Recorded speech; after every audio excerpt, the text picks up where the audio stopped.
name? Okay, this is fun. Alright, I'm going to turn this on.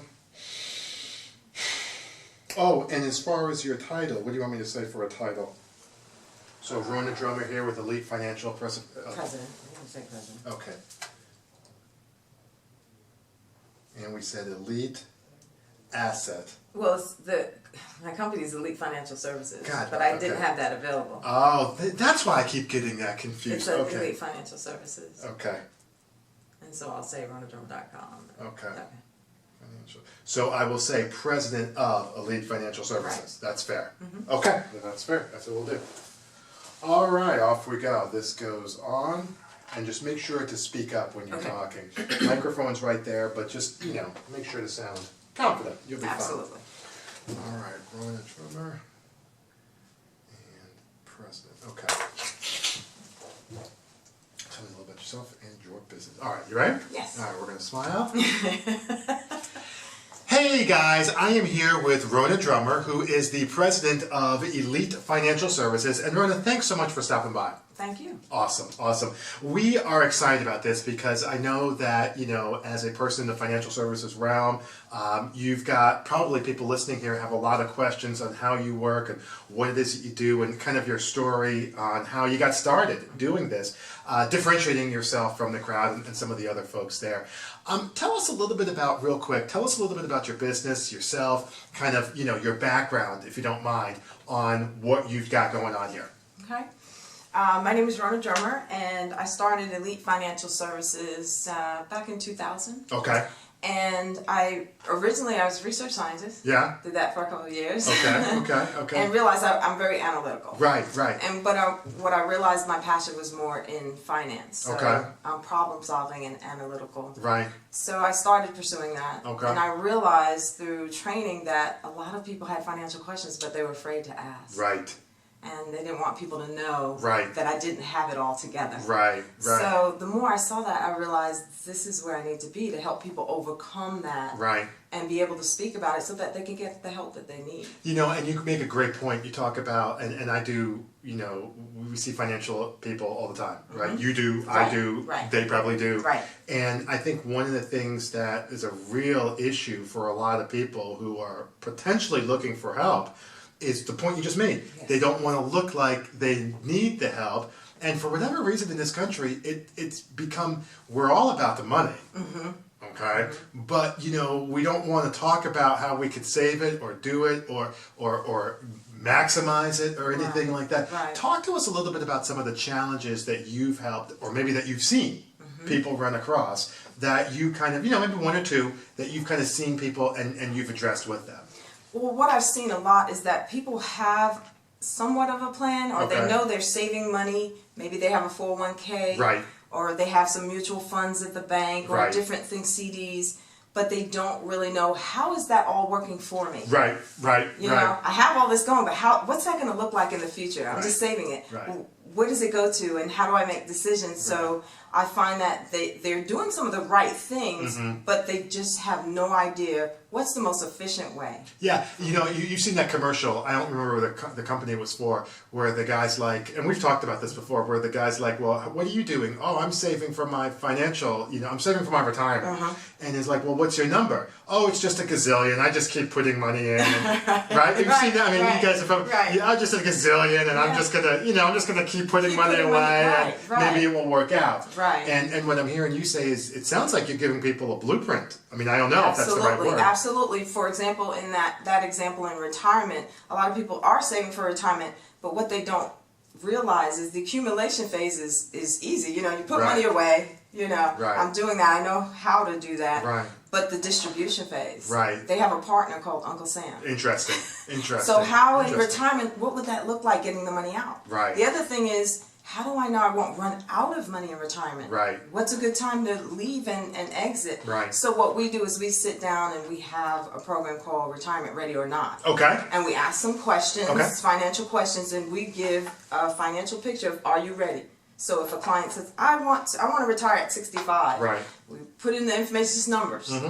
And your life expectancy, and where do you run out of money? So a client can see ahead of time, doing what I'm doing now, I'm gonna run out of money when I'm 75. Right. So what happens then? Most people, if they run out, they go back to work. Oh. So what I try to do imagine is, that. let's plan that and see, well, what you're doing now is going to, and then what we're able to do is say, here are some suggestions and show you how to not run out of money. Right, right. What would you say, not to put you on the spot, but Sure. I mean, there's a lot of advisors, there's a lot of people out there who say they do what you do. Mm-hmm. How would you, for people maybe who don't know you, how would you say that you differentiate yourself? Just talking, if you were to, when you talk to some financial advisors or most financial advisors, Yeah. the conversation will go something like this: hey, Brian, where do you have your money now? Right. And you might tell me where you have it, and I'm like, what are you earning on that? What's your rate of return on that money? Right, right. And then the advisor may say, well, I could do better, Brian. Why don't you move your money over to me and let me manage it? I'll get you a higher rate of return. Right. Which could be true, but what you don't realize, you have to take more risk. Right. So Right. depending upon your age and your Right. situation, you have to look at more than rate of return. A lot of advisors take you straight to rate of return. Right. So if I give you a golf analogy, Right, right.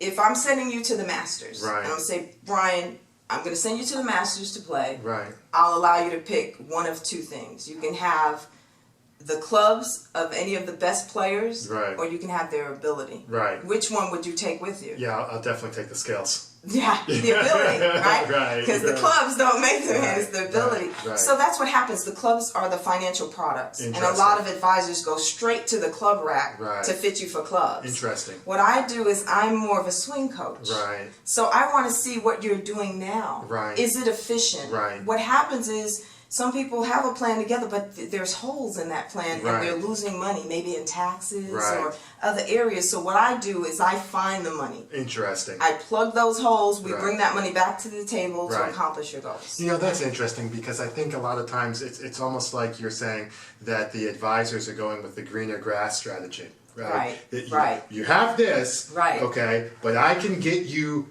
that, Right. and this is always going to, I guess, be better than that. But they're not looking at the why. And from what I hear you saying, they're not looking at the how, in terms of getting you to where you want to go. Right. Yeah, that's good stuff. That's good stuff. Yeah, rate of return is important, but it's not the only thing. Right. Okay. Well, let's move on. Tell us a little bit about how you got started. I mean, you've been doing this for a while. You said 2000 or whatever. It happened probably back in 1999. I started thinking about leaving the research field and coming home to be with my boys. I wanted to raise them at home, but then I thought I do want to do something. Right. In order to leave my job, the reason I had to look at why I was working in the first place. Right. Right. So I went to my checkbook and realized it was going to a lot of bills. Right. So I started taking classes because I wasn't taught at home, which a lot of people are not taught finances at home. Which it's is kind of another like you point. go off and you Right. figure it out by yourself. Right, right. So I started taking some classes in understanding, finance and, Right. and what are the right ways of doing things. And I learned a lot and I was so I know. excited. Yeah. So I came back and started teaching classes, and all the people I thought knew it would rush in. So Right. I realized this is where I need to be. This is my Right, purpose, right. is to teach these principles so that even if they're not working with me, they have the principles to make the best decision for them. Right. That's awesome. I'm reading, you've heard of Robert Kiyosaki. Yes. And I read, Rich Dad, Poor Dad is his Right. most popular. But I'm reading Cash Flow Quadrant. Yes, Which yes. I actually did read before, and then it got stuck in our basement for whatever reason. Right. And it got mold on it. So then I stopped reading it for Right, obvious reasons. right. And then I got it back. I got it on Audible actually a couple months ago. I was listening to it. And anyway, the point is that, your point about we're not taught this. Right? That's what Kiyosaki says. He says we're not taught, he says a lot, but you're not taught this. We are, we're still back to that commercial, just earn the money and hope for the best. Right. Get a good job, hope for the best. Right. Work for the government and, not that the government's a problem, but, just work for this Right. and hope for the best. Yeah. And what you're telling me is again, back to the point, you're creating a blueprint for these folks. Yes. You're helping them get organized. Yes. You're helping them, it sounds like, probably get some peace of mind. Absolutely, absolutely. When you know where you're going, it's kind of like a GPS, financial GPS. Yeah, we've talked about Sometimes that. we get off track, Yeah. but the GPS will bring you back on. So Yeah. that's what I'd like to do, is be that GPS to help people get back on track. That's awesome. So that they can see where they're going. Right. They see the end point, and we're traveling along the way. And if they get back on, I can bring them back. Well, I'll tell you what, back using that analogy, last night my phone died, and because I thought I charged it and I hadn't, so I'm in the car and the darn thing I couldn't get to the hotel. No, I didn't know. I'm sitting in the dark. Yeah. And the thing, and I'm trying to charge it with the card. Right. And fortunately, I knew the city I was going into, and then just kind of, I thought, went that direction, and it turned out I was correct. But, you know, using your analogy, finances is a lot like that. You know, I'm on the road, it's dark, you know, I see a few other cars, but I'm not stopping. Right. You know, and yeah, that's awesome. That's awesome. Okay, good. Let's talk a little bit about, you know, you talked about one of the challenges. Let's get a little bit more into that challenge issue a little bit. So we've already talked or touched on, you know, not the GPS piece, right? Not knowing what's going on and trying to pull it all together. What else do you help people out with in terms of, you know, specifics, not their names, obviously. One of the issues that I've found is that people, they don't have access to capital. Okay. That's an issue, having access to capital. How can I get access to a large amount? Of course, if it's something small, we might be able to pay it through our cash flow. Right. But what about large ticket things like college education? Right. You know, what about you need to put a roof on your house? Right. Sometimes those large items, which we normally have to finance because we don't have the cash flow. How do we do that? Sometimes people don't plan for that. They know it's coming, but it's back here is not important right now. But then it comes up quickly, and then you know you have to make a decision. So what we talk about is how do we have access to capital to do the things that we need to do. So for example, buying a home. What type of mortgage should I get? There's so many out there. How do you make sense of that? How does that fit into my plan? And so those are some of the things that we talk about is having access to capital. So when you need to do something, you are actually in charge. Instead of gathering everything up, trying to go to the bank and hoping that they will give you the loan that you want. And so that's what we teach people to do is that your savings that you know, they say Americans don't save enough. We don't. But part of that is they may be saving in their 401k, but they don't have access to that until 59 and a half. Right. Exactly. Yeah. So what if there was a place where you can save the money somewhere else and have access to it over your lifetime? And that's also what you do with the college funding, if I'm not mistaken. Absolutely, absolutely, because that's a large item, and a lot of parents either remortgage their homes or they take out of their 401k to pay for college. But what if you could do both, so that your children leave the nest, but not with your nest egg? Well, you know, that's an interesting point, because I see a lot of, you know, parents and stuff like that. I mean, when I went to school, you know, I think it was like 30, what was it? It was 30 grand a year, give or take. And that's, my understanding is it's doubled or something like that. Like it's almost, when it's all said and done, it's like $250,000 now. The cost of college keeps rising. Yeah, that's my understanding. Absolutely. And, you know, I don't know where people find this money.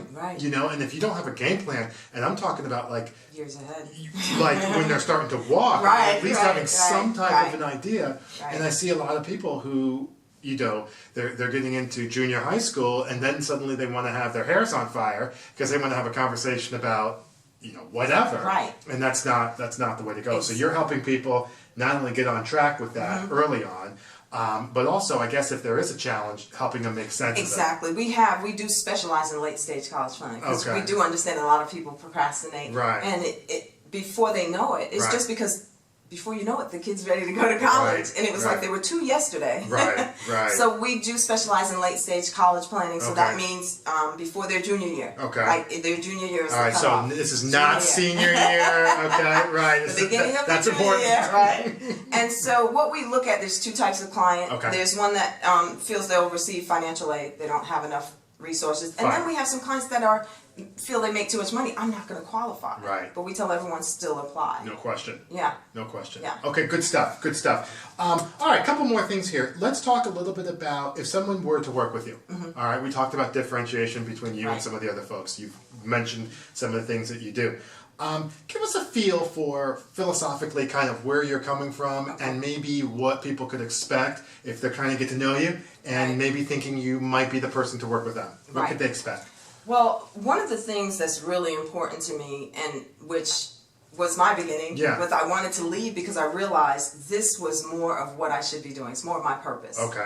And the hurdle to that was the debt or working and all those things. So getting through that, I want to help other people to be able to do that, to overcome those hurdles to their dreams and their purpose. A lot of people work to pay bills, but they don't love what they do. I know. And I think it's just a tragedy if you can't do what you were made to do and what you love to do. Right. And because when you do what you love to do, it's not work. Right. So right. I want people to be able to experience that if that's what they're looking for. Okay. And they don't have that satisfaction. Okay. As well as those who love their job. I'm in my job, but I'm not on the right track. I don't know where I am in this whole thing or what it looks like.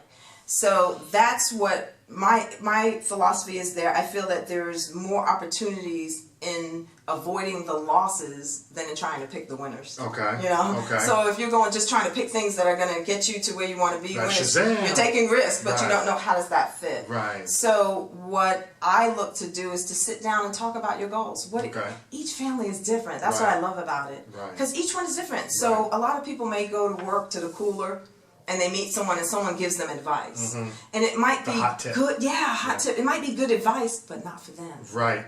So you really want to understand, and I'm more goal oriented. What do you want to do for your family? Right. And then tell me all those things, and let's see what you're doing. Is that going to take you there? And Right. if not, let's fix that. And that's another great point, because what I'm hearing is the terminology I use is meeting people where they're at. Right. And it sounds like that's what you're doing. Absolutely. And then it also sounds like, we talked about this before, it's not the greener grass strategy. So you're not going, eventually you'll probably talk about something, but it's not what's your rate today? How can I get you Right, tomorrow? right. It's, let's make sense of this. Let's sit down, let's figure out where you're at now. Right. Let's see how where you're trying to go. Right. Where you're at, where you're trying to go. And let's talk about maybe how potentially I can get you there. Right. And that is certainly something that I know, people like myself certainly value, and I'm sure other people value as well. Absolutely. A lot of people crush products. Oh, this is not a good product. I don't believe that. It may not be a good product for you. Right, but not in the absolute sense. Right. Bad. Because the products, those clubs, Right. we're going to the clubs last. Right. Let's get the efficiency of your swing. What are you Right. doing? What do you want to do? Right. Then go find the products or the clubs Right. that fit you. I love that.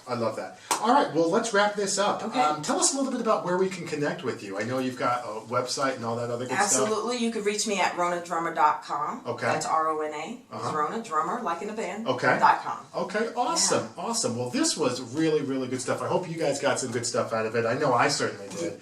And I appreciate you coming on. Thanks so much. Thank you. All right. See that? Oh, that went well. Of course it did. Because you're easy to talk to, Brian. 16 minutes. You didn't even feel it.